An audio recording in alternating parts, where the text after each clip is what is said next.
Welcome to The Thriving Marriage, the podcast for those who want to get their spouse back in love with them and truly thrive. You'll learn why 95% of people don't save their marriage and the secret method no one else is talking about that will change everything for you. Are you ready? Let's turn tragedy to triumph. Here are your hosts, international marriage experts, Mark Johnston and Heather Choate.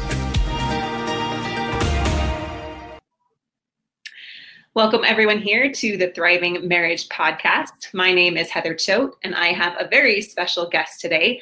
Gloria Barnhill is here to share with us her story and her journey with her marriage. Gloria, how are you doing today? I'm good. Very good. Good. I'm really honored to be able to meet with you and to talk with you. I was just going through, like I said a few minutes ago before we started recording, is that I was going through our relationship reboot group, and that's where we have a lot of our clients and our students post wins. And I was just going through this huge, amazing wall of content and support that you've given the group. And so I really know that you're talking today with your family and with, your tribe, and that they have come to love you and appreciate you, your daily devotionals, your faith, your encouragement, as well as just your journey along the way. So really excited to talk with you today. Thank you. I told my husband, I was like, a lot of people get really excited about meeting their favorite sports figure or, a famous actor or politician that they admire. And I get excited about talking with people like you, Gloria. And I'm excited to talk to you because to me, you are the real heroes. And you are the ones that are out there making real change in your life. And it just inspires me. I'm just in awe. So I'm really excited to have you today. So I know Gloria is going to share with us a lot of her wins and her journey and her experience. But before we get to that, I am going to share a client win of the week, just to add, a cherry on top of everything that we're going to talk about today. And this one comes from Tina, who just said, I just want to give a big thank you after my husband leaving almost all of a sudden and finding out about another woman about 9 months ago and my life crashing down all around me. My husband left the other woman and has come home full of regret and ready to put everything into saving our marriage. Without finding you, I would have never realized what drove him away.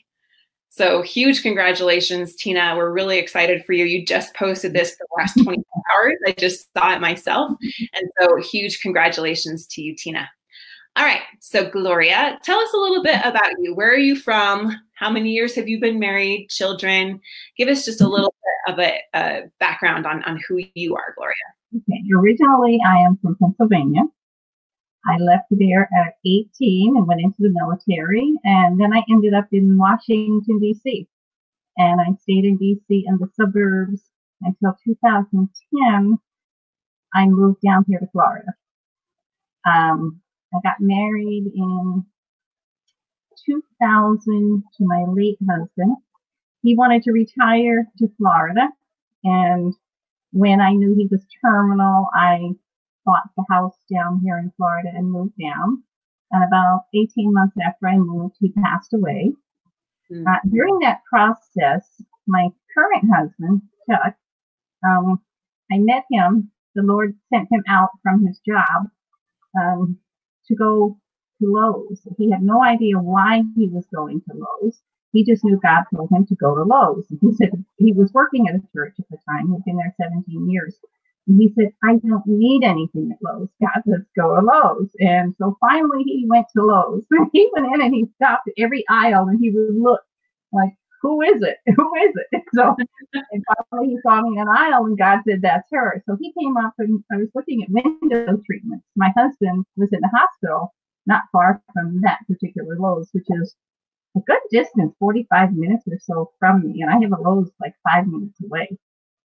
So this was nothing that God's working.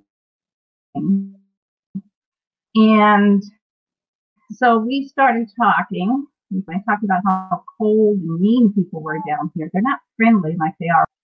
So we got to talking. We exchanged phone numbers. He invited me to him. And shortly after that, my husband was getting ready to go through radiation treatments. And Chuck brought his mother and one of his sons to radiation to pray for my husband while he was having his radiation treatment. So they stayed out and prayed, and his mother just fell in love with my husband and I, and she adopted us into her family. So from 2010 until 2016, when Chuck and I got married, he has been my brother boy, as I call him, and he calls me sister girl. So, and he's been over here helping me do things that my late husband Ray couldn't do. And he grew to love Ray very much in the year and a half that he knew him. And we were just good friends. People would tell Chuck, "That's your wife." "No, that's Ray's wife." "No."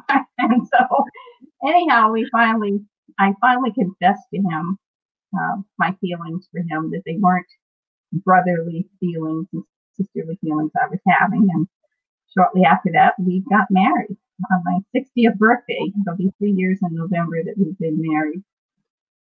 And children, I have one son, Jay, I call him. He's out in the Northwest area, Oregon and Washington. He's 43, so he's not a little boy.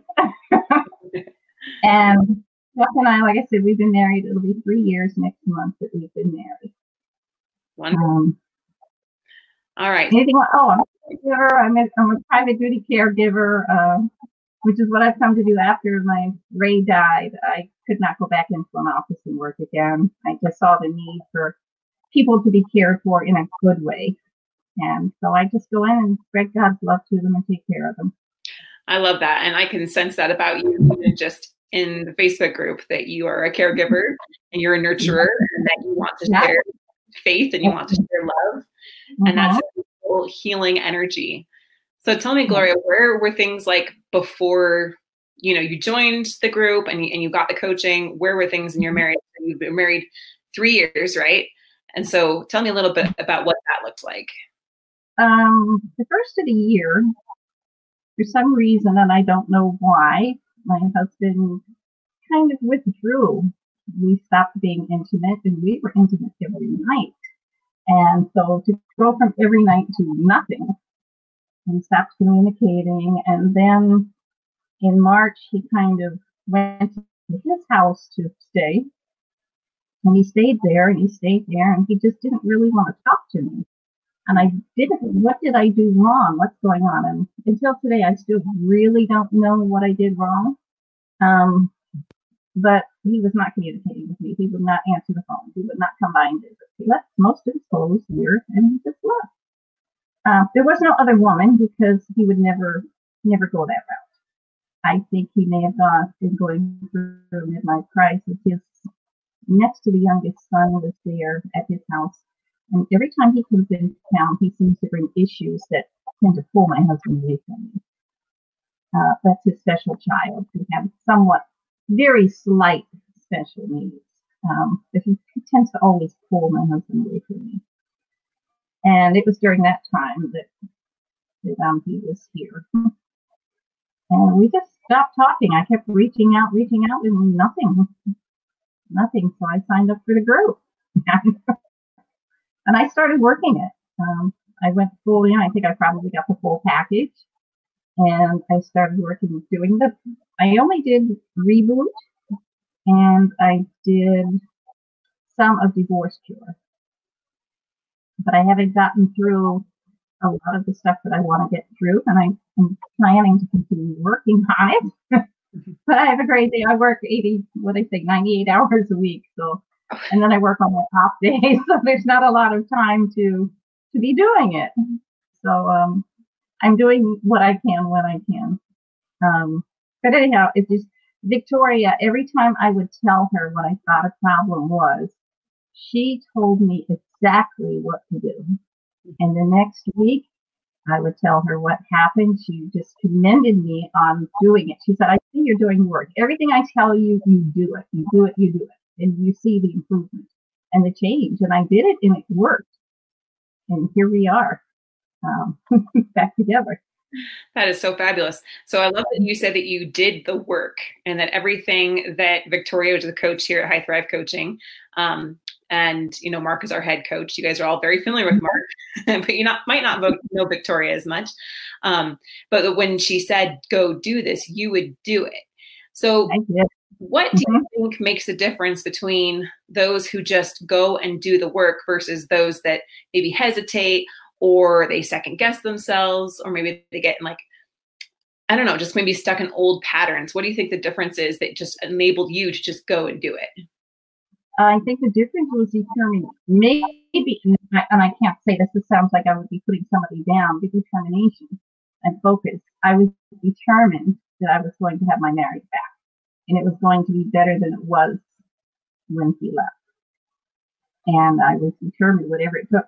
I mean, I spent a large amount of money. I'm not going to throw this money down the drain either, you know.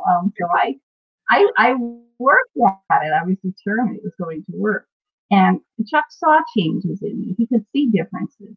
And when he would come over to visit, you know, and see him smile, like, wow, I've had something you don't see anymore. And it just made a difference. So I think the difference is just the determination that I'm going to do what it takes. And I'm not going to try to do it my way, because my way would not work. Anything I try to do my way does not work. I know better. Right. It sounds like it was pretty much a blindsiding experience for you, you know, to go from having this connection and this intimacy and communication with him, and then all of a sudden just kind of this, you know, cut off and just continually pulling away. Did he ever talk about divorce? Was that something that was communicated to you, or he was just closed off? He was just shut down. No talk of divorce, no other woman. And that's what made it hard, because there was no other woman. And he never talked about divorce. And he said, I never saw us being apart. Okay. But he communicated with me. Sometimes he says, well, you know, you just weren't acting right. You were having problems. And until you took care of your problems, you couldn't deal with us. And I still today don't know what they were, but I have learned through Victoria and you and Mark, I mean, definitely do what it says. Look out for the questions, you know, his needs. What were his needs? And in May, when he was still not living with me, not really communicating a lot, when he totaled his vehicle, he called me to help him out. And I was there with him, sacrificially, and I have put myself to the side, my needs. I don't even consider my needs. It's his needs. And because we knew he was having a problem, and I needed to take his needs and put his needs first. And I had to listen to what he says. And I'm good at talking and not listening to him. So I've learned to listen more to what he says. And the little things Victoria said, you know, you can take something that they say and you can respond in a negative way. You can respond in a neutral way, or you can respond in a positive way. And she saw a lot of my responses were negative. And somehow I have become a negative person. I'm not sure where along the line I picked it up, but I became a negative person. And so I'm trying to turn those negatives into positives. And she would say, well, here's a negative way to say it.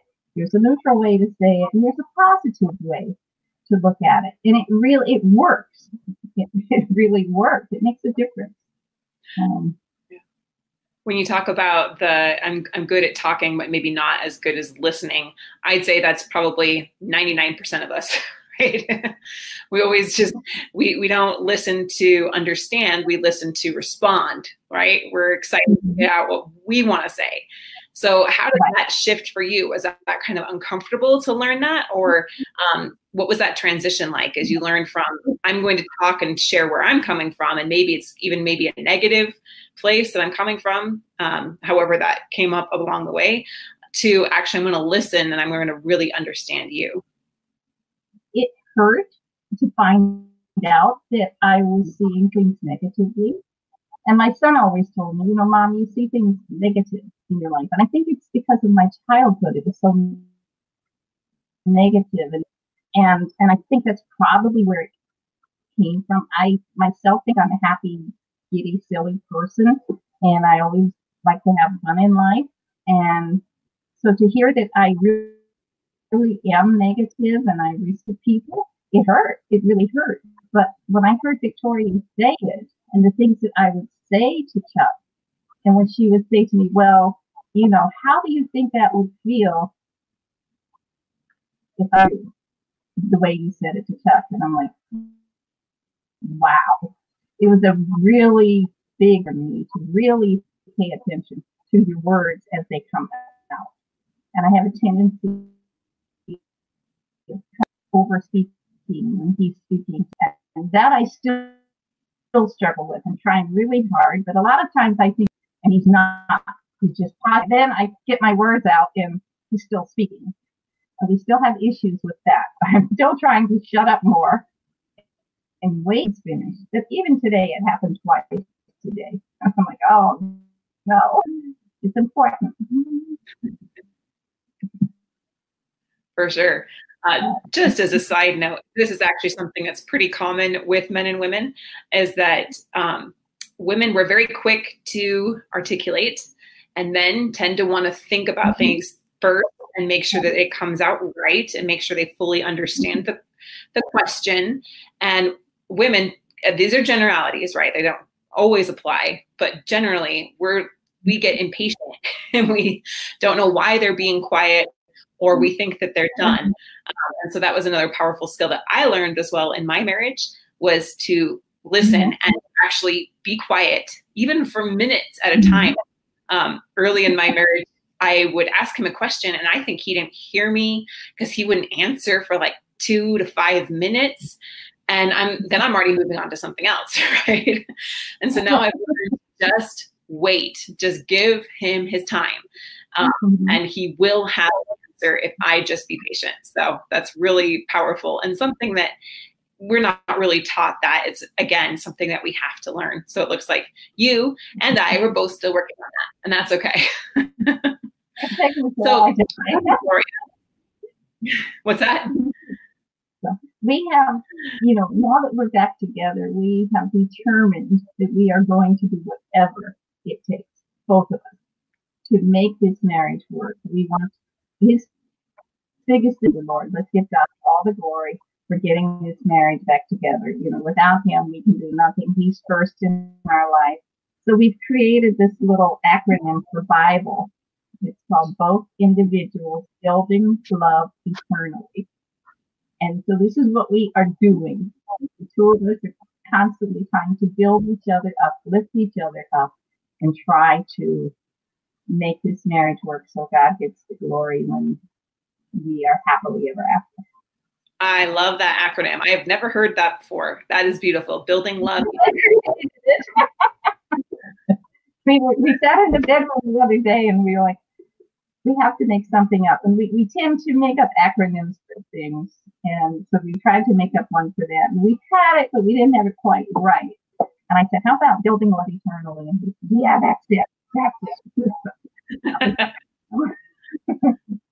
That's awesome. I love that. So Gloria, tell me, what did you do before you joined the program? Like, what were some of the things that you thought maybe would help? Because Chuck was like closed off. He wasn't communicating. He wasn't living at home anymore. You didn't have the intimacy. So in those moments, what did you try to do before really working with us to try to solve those challenges? And why did they work, or why didn't they work? Just so we get some perspective on that. I think I tried to reach out to him, but he was not receptive. That was not working. It was not working. House is almost an hour away from mine. Reaching out to him, if I did it by phone, I know he's not going to answer his phone. He's just going to block my calls and not answer them. He doesn't respond to my text messages. So what do I try to do? I try to sneak out and surprise him and visit him.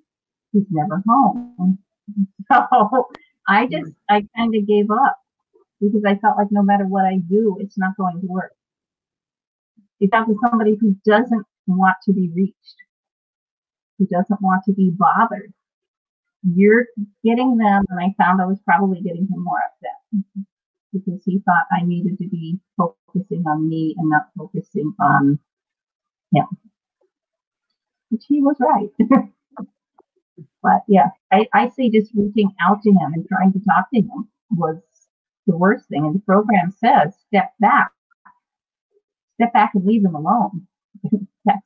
That really does work. Step back and leave them alone. So, see what the program says to do. And it feels very unnatural, right? Because your heart's saying, I want this person back. And your mind is saying, I want to solve this. I want to figure out why. And so everything in our instincts, our emotion, our heart, and our mind is saying, go after them, solve this, get them back. And what happens is that it just causes them to pull further away. So was that an uncomfortable kind of shift to make, to learn how to just kind of pull back and realize that he is going to come when you actually take kind of the pressure off? Very hard, because I didn't know if he was going to come. Yeah. And then he finally came over one day to work in the yard, because we bought extra lots around the house. He came over to work in the yard. And it was difficult, because now we are at, let's just be friends. I don't want to be your friend. I'm your wife. How do I go from loving somebody all the time to just being your friend? And he had said to me one time, maybe we should just be friends. And I think he thought maybe we shouldn't get married. He thought maybe it was a mistake us getting married. No, it wasn't a mistake. I know it wasn't a mistake. So it was very difficult to stand back and be a friend. But that was the first victory. He came over and we had a day that was the first win. He came over, we worked in the yard together, and there was no fussing, no raised voices. It was all very friendly. He came out and greeted me. Oh, look, a pretty lady. And I'm like, who is this man coming out of my house? and again, then we didn't see each other for several more weeks. And he came over again to work in the yard. And okay, I'm glad I bought the extra land. Coming over here. And then he came over for a weekend and spent the weekend. There was my other win. There was no closeness, but he was here and we didn't argue. And it was just little steps like that where we'd have to be spending time together. And then when he crashed, and then I really stepped up to the plate and I went overboard to help him out. I think it really made a difference. I really, really sacrificed for him and helped him get back on his feet. That's beautiful. So tell me if this is accurate, because this is kind of what I'm hearing, is that before you were feeling like you really needed to pursue him to get him back, but that there was maybe some tension and some fighting going on. But then when you pulled away, you just worked on making things more friendly, more safe, more comfortable. Is that right? Absolutely, yes. I tried to make, every time he came over and he was around me, I tried to make it so he would want to be here and not want to leave. I wanted him to know that his time here was special, that I really enjoyed him being here. I enjoyed his company, and I value your conversation. So it was a thing where I really made a point to listen. And the whole time we're still talking about the future, what we're going to do around the yard and different things. There was no talk of divorce, but we were still talking about the future. But it was key for me to make this, like you said, safe. I had to be his safe place. He felt like he didn't have one anywhere else other than with the Lord. That he didn't have anybody else he could go to and lean on and talk to. And I was his place. I was his safe place. And I still am. And that makes me feel good. When something's right or something's wrong, I'm the first one he calls. And I feel like I made it safe for him. That is really important for everyone who's listening to note. One of the first things that we always help couples with is creating safety and making it like positive experiences and comforting, rather than pressure and anger and tension. And it's about taking kind of that pressure off and creating safety again in the relationship so that they feel safe to open up again. They feel safe to be vulnerable, and they actually want to be around you again. So Gloria, oftentimes I hear people say, but it's not really fair why do I have to do all this work? And why do I have to be the one that's going to like make things safe and comfortable and meet their needs? Did that ever come up for you? Did you ever have this thought of like, this really isn't fair? Why should I have to do all of this work? I had that thought many times. Even Victoria said to me, because I was looking out for his needs. I mean, he had a need to feel like a man again. I mean, you've had everything taken away from you, your job and, you know, everything taken away from you. I was still here, and I think he felt like I was taken away from him because I wasn't the woman he married a couple of years ago because of the changes I had been going through. And so he feels like he lost me, and I just lost my train of thought. But anyhow, I think he felt like he lost everything, and then I was here for him. But I'm like, I'm always doing this for him, doing that for him, doing that for him. And Victoria mentioned to me one day, well, you know, we can't forget about your needs. Well, my needs in the relationship are not a priority right now because I have to get him feeling like he can trust me, he can love me, he can be free with me, and to know that I am here for him. And I'm here to help him and to take care of whatever needs he has. He has to be able to count on me. I have his back. And my needs will come later. And I have to, this just he flashed in my mind, so maybe I'm supposed to share it. When my late husband was sick for all those years and he couldn't communicate with me, he couldn't be a husband sexually with me, some of his friends were telling me, you should go find a lover, you know, and it would be okay. And I know, as long as I am married to this man and he's breathing on this earth, I owe every bit of my life to him. I can't think about myself. Now, when he takes his last breath, then I will think about my needs. But right now, it's his needs that need to be taken care of. And that's kind of the way I feel with Chuck right now. He's trying to get a business up and running after this accident. He's not able to work like he used to work. So we're trying to get a business up and running for him. And if I know I meet his needs and helping him and supporting him, that's going to strengthen our relationship. It's going to strengthen our marriage. It might even strengthen our bank accounts. But, you know, my need is to see him happy, to see him successful. And if I see that, then I know if they say happy wife, happy life, bull crap. Happy husband, happy marriage. Because if he's not happy, you're not going to be happy. And I have found that it's just taking care of his needs. My needs, they'll come later. And I think as he progresses along, my needs will eventually get taken care of. That right now, but they will. Yes, that is a beautiful perspective to have. And, you know, what a powerful thing that you went through with that, with your late husband, and that you continued to serve and to love. Many people don't experience that in their entire life. Some of them never at all, or not until much later into life. And so that is a powerful perspective to have. I was really grateful for my experience having Ben take care of me at only 29. I mean, he was 30 and he was still there loving me and my caregiver in a role that I never expected.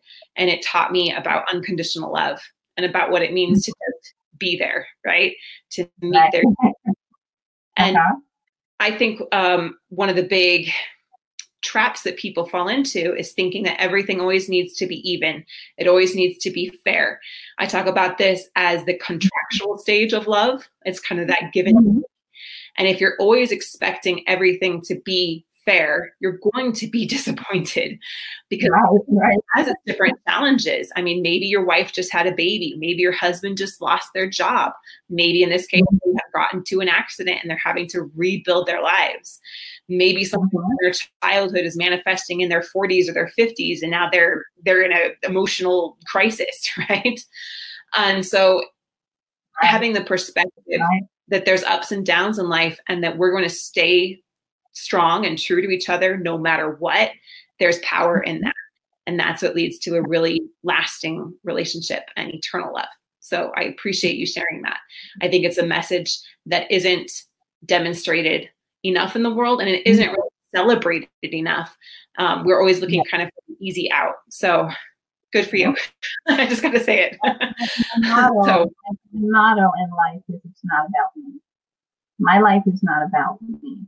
It is about helping and serving other people, however I can and whenever I can. And I think if you have that type of model, perspective, outlook on life, then I think you're going to find, they always say when you're stressed out or you're having hard times, when do you feel better? When you're helping somebody else, when you're doing for somebody else. And that's the way it is. Forget about yourself. Forget about your husband is not here. Your marriage isn't what you want it to be. There's plenty of things you can do to help other people to make you feel better and take your mind off of it. And you're doing good. So perhaps they'll see that in you, that you're still doing. And Chuck said to me, you're not working in church like you used to be. No, I'm not working in church like I used to be, because I wasn't working the hours I was working in. So it's different.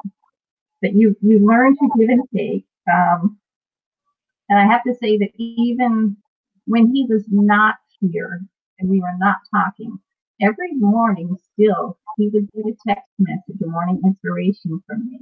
Not necessarily text, but there would be some type of inspirational, have a blessed day or something every day. And one day I just said, do you appreciate these? Do you care about them? He said, it's nice to know somebody cares every day. Even if we don't talk, you get that little something to know that somebody cares. It made a huge difference, because I didn't force myself on him. I didn't call him. I just sent this little reminder every day that somebody cares and you're loved and have a great day. So Gloria, how did you go from having very little communication with him, very little interaction, to, I was going back through some of your wins, and I was seeing the one of like when you talked about communication being way open, and that you got to that point that communication was way open, and that you're talking multiple times even throughout the day. So what do you feel really led up to opening up that communication? Because I know a lot of people really struggle with that when it's closed off. I think letting him know that I was listening to his needs,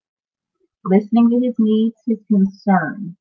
My ears were open. Like I said, sometimes I talk too much, so I try to back that down. But listening to him, what is he really saying? Not what is he saying, but what is he really saying? And try to get in there and really listen and, tell him, I know how you feel. I want to know more about what you're feeling, what you're thinking. To just try, but not pry. To get in there and just, like I said, let him know that you really care. And I've done that. And I think by doing that, listening to him and then opening up with him, trying to always stay positive and cheerful. I think those were the things that I did. Awesome. And then I can hear and I can tell from your posts and the devotionals and everything that faith has been a big foundational piece with your journey and with your marriage. How do you feel like faith has really helped to unify you and give you strength throughout this whole process? Oh, I would have given up. Without my faith, I would have given up. I would have given up. Because I'm thinking, how is this godly man? How does this man who loves the Lord so much, who is going around the area, laying hands on people, praying on them, and ministering to people, and having them saved, turning their lives, winning their salvation? How are you doing that? And you just pulled away from me like I don't exist. Mm-hmm. It was baffling. I couldn't understand it. It was very hard. But I had to really lean on, because a little over a year ago, September 27th of last year, I was in the hospital. I was dead. And if I had not died, and I would have lived, I would have been a vegetable. And my husband was in the hospital room at that time. And the nurse told him that. He said, no. He immediately laid hands on me and started speaking in tongues. That nurse looked at him and she walked out of the room. and you saw me come and sit down at my table, I am 100% fine. There's nothing wrong with me. And to hear him and see him cry and to know how much it took out of him to see me laying there, knowing that I had gone, and I know why he went. My faith means a lot to me. I could not do it without my faith. I could not, because I've been through a lot in life, and I've always learned that God is always there. He's always there. He never left me. He never will. And that's one thing you can take to the bank. Because God is always there. And I know he is. I can talk to him anytime I want. I know he's there. And it definitely got me through. And the support from the family here, it's incredible. The friends I've made, and, you know, the encouragement, not just the encouragement, but all of the spiritual lifting up that we do from each other. It's rare, unless you're in a specifically spirited group. But to find a group where so many people are spirit-filled and uplifting each other up in the name of the Lord, wow, this is incredible. It's such a blessing. It has been such a blessing to me. I'd be lost without it. And I wouldn't be here right now as happy as I am without it, I don't think. It's invaluable. That is powerful. And yes, you've been definitely a light and a support in the group. And I just love the community that has been created on its own. I mean, Mark and I, we try to do as much as we can, but the members themselves have, and people like you have just, you know, taken the torch and are helping to light other people's torches along the way and support them and guide them and comfort them, inspire them, and reach out for guidance when they're struggling. It's incredible community. So it's really powerful. So what advice would you give to others that might be in your same situation? If you could go back a year, maybe not quite a year, but let's say 5 or 6 months, right? And talk to yourself then, what advice would you give yourself as you were going through those struggles? First thing I would tell myself is sit back and take a breath. Take a deep breath and relax. It seems so overwhelming, but you are not in control. I'm not in control. You're not in control. Your spouse is doing what they're doing, and that's them. They're not necessarily doing it to you because there's something wrong with you. That's them. You cannot control them. You cannot control their actions and reactions. All you can do is do what you're supposed to do. Do your work. Find out what your issues are. Although you think you're the perfect wife, 9 out of 10, you're probably not. Do the coaching. I would say do the coaching, but always try to be open and supportive and create a safe space for your spouse. I think it's one of the most important things. But I would just tell them, you know, again, put your needs last. Put their needs first. For those having an affair, I don't know if there's another spouse, another person involved, how I would handle that.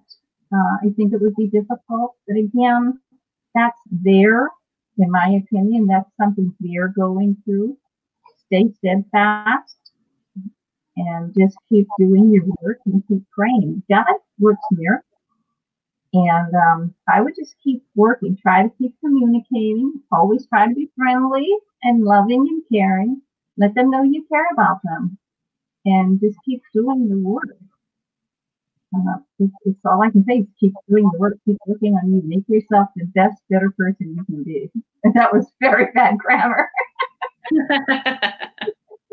No worries. I do that all the time. Anyone who's listened this far into the podcast knows. Well, that's beautiful. Thank you, Gloria. And you definitely are an example of that, which is why people like you are my heroes, because you don't just talk it, you really live it. So how do you think that this whole process has really transformed you personally as a person, Gloria? Oh, I think it's helping me become a better me. Definitely, it's helping me become a better wife, a better person, a better friend. a better mother to my adult son. It's making me more aware of things that I was not aware of. Like I said, the listening, really listening, being more concerned about somebody else's needs, which I've always been concerned about, but apparently not deep enough. And I mean, it's just, what can I say? But that's about the question.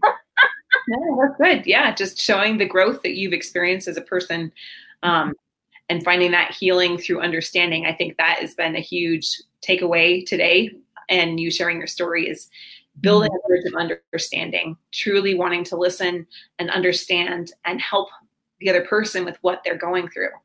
And that's going to lead right here into our Marriage Mythbuster, which I'd love your input on as well, because I actually got this one from one of your devotionals. So there you go. This is the Gloria devotional inspired Marriage Mythbuster. But the Marriage Mythbuster, and we hear this a lot, is that I need to fix my spouse in order to be happy in my marriage. I need them to stop what they're doing. I need them to come back to me. I need them to be in love with me. I need them to meet my needs, and I need to fix them, right? Then I'll be happy in my marriage if they would only insert blank, right? So, Gloria, I'm just going to read one of your devotionals here, and then I'd love to hear you add on anything else that comes to mind. Okay.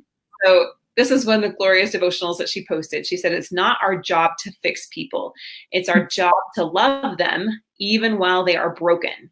There will be times you are tempted to fix your spouse or change something about your spouse, but resist that temptation. When one spouse tries to change the other, neither of them are changed, but both of them end up frustrated.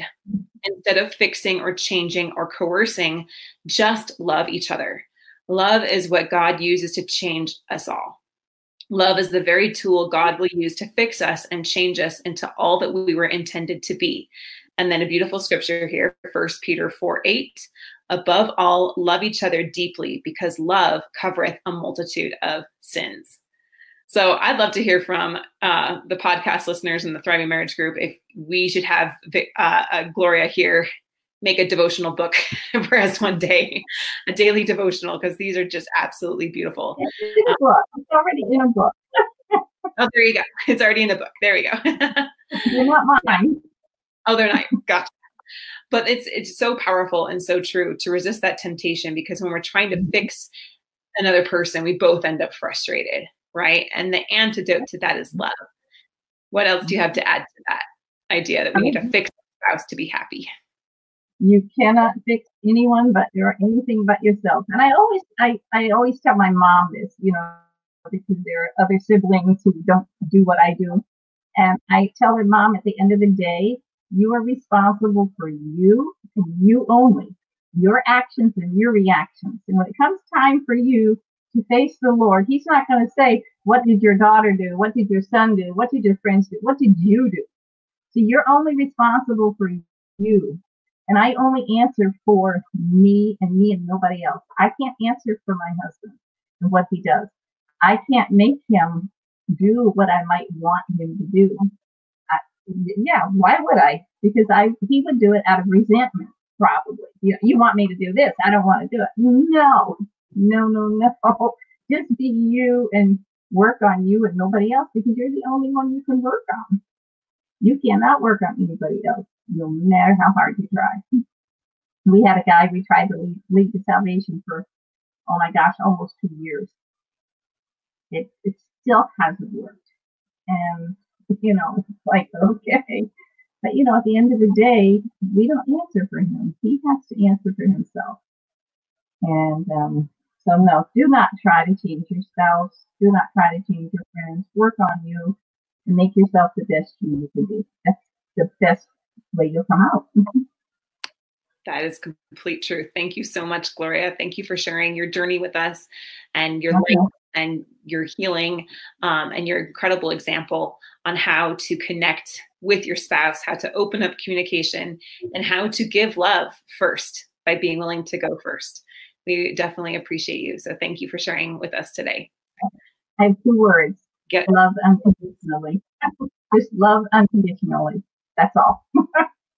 That is where our peace is found. That's where our power is found. As you said, focusing on other people and focusing on what we can control and loving unconditionally. Beautiful. Thank you so much. So if you are wanting to get the same kind of help that Gloria went through, the same kind of process that helped her to be able to reconnect with her spouse, then we encourage you to check out our programs at highthrivecoaching.com. We have the one-on-one coaching as well as our online courses, and that will help get you on the path if you're also scratching your head wondering, why is my spouse doing what they're doing? And how do I become a better person? How do I have this kind of peace and this happiness that Gloria clearly has found? Then I really encourage you to do that. Next week, Mark Johnston will be back. Woohoo! We're really excited to have him back. And he and I are going to be sharing with you how you can reconcile with your spouse and save your marriage, even if they're checked out, separated, or wanting a divorce, which Gloria gave us a beautiful precursor and kind of showing the whole beautiful picture on how to get there. So thank you again, Gloria, so much. Thank you everyone for watching, and we'll talk again soon. Thanks. Okay, thanks. Thanks for listening to The Thriving Marriage, your A to Z blueprint for not just surviving marriage, but thriving. Until next time, my friends, thrive on.